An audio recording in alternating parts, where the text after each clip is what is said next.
Ypač šiuolaikiniam vaikam visiškai ne.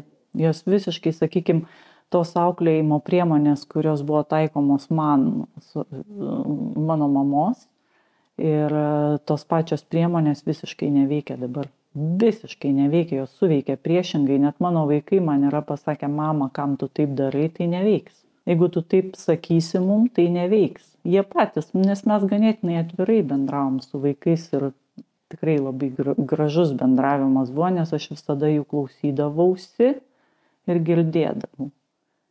Ir leisdavau pasirinkti.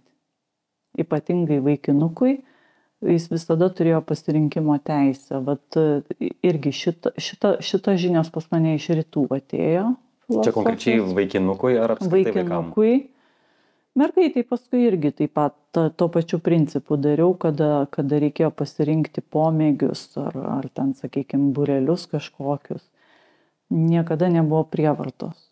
Ir vaikai niekada mano nebijojo eiti daug būrelių, nes buvo pasakyta, jūs eikit visur, kur tik sugalvojat, nes kaip jūs kitaip sužinosit, ko jūs norit. Kas tinka, kas netinka. Taip.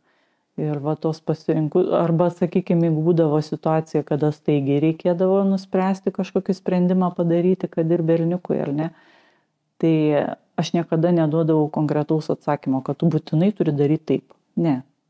Aš sakydavau, kaip tu galvoji daryti, kaip tu manai, kad tu turėtum pasielgti, ar ne?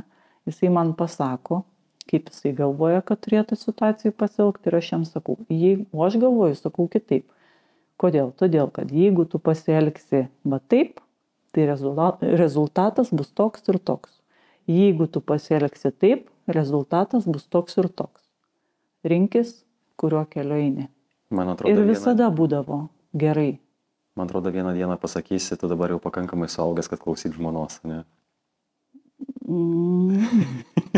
Ateis ta diena.